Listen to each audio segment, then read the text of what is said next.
This is easily one of the most mind-blowing things I know about psychology. When we imagine things, what happens is, and you can read from here, this word, if you want to read more about it. When we imagine things, it's not just that there's an area of our brain where imagination occurs. What happens is, you can imagine a thought pops up that you're going to imagine something, or maybe you're dreaming, so it's not in your thoughts that's causing it, but something else.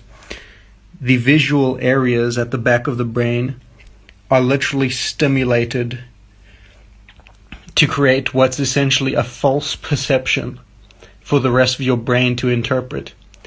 It's not that we're coming up with images, it's that they're being created through the visual cortex.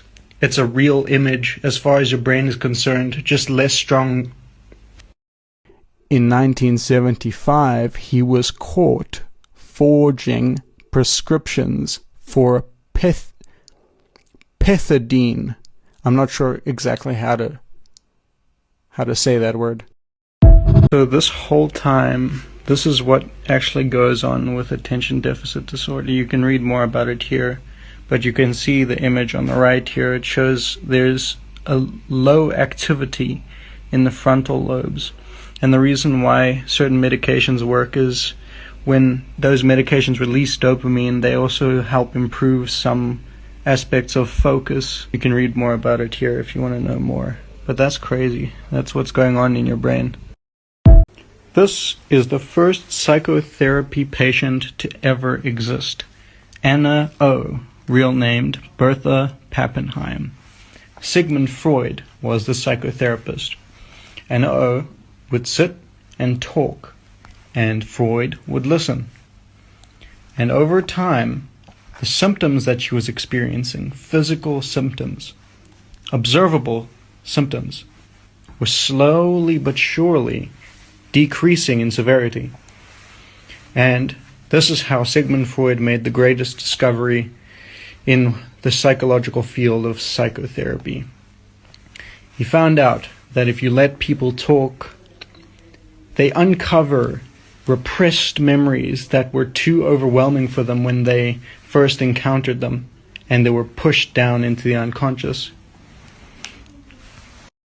So apparently auditory hallucinations can actually happen from understimulation of the temporal lobe, which is involved in determining sound and such. There's some nuance to it if you want to read about it here, but you can see from these two brains there's different activity in the temporal lobes which are responsible for our hearing. They're involved in our hearing. This is a very cool idea. So you can kind of see how this actually very closely resembles what we know today about the brain. So it's quite cool to think that this person came up with this idea so long ago.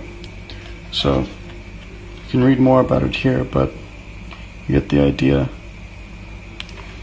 And this was conceptualized in the 1800s. So that's quite impressive. If you need encouragement, praise, pats on the back from everybody, then you make everybody your judge. Fritz Perls. Fritz Perls was a psychologist from a very long time ago. He's an old man at this point, who developed a psychotherapy called Gestalt therapy. And the idea of Gestalt therapy is that you need to confront the truth that you're running away from. Stop using a language that makes you feel disempowered. Instead of saying I can't do that, say I won't do that. Then it becomes clear that you're making a choice. Additionally, you need to become more aware of who you are and what you're meant to be. Because if you're not authentic, how can you create an authentic relationship with another person? When I spill the pepper, I don't sneeze. When I cut the onions, I don't cry. When I run a marathon, I don't sweat. When I spill the beans, I don't mess. Only time I'm in a tight spot is when my fit is tight. Something from our past that we've temporarily forgotten, but that still affects us to this day. Therapy reveals it to be One of the most influential ideas in philosophy is an idea developed by Soren Kierkegaard. This chapter is titled Anxiety is the Dizziness of Freedom. And if you've studied psychology, you'll know that not only was this robust in philosophy, it was also robust in psychology, because eventually experiments were done on choice anxiety, and now choice anxiety is a very common term in popular culture.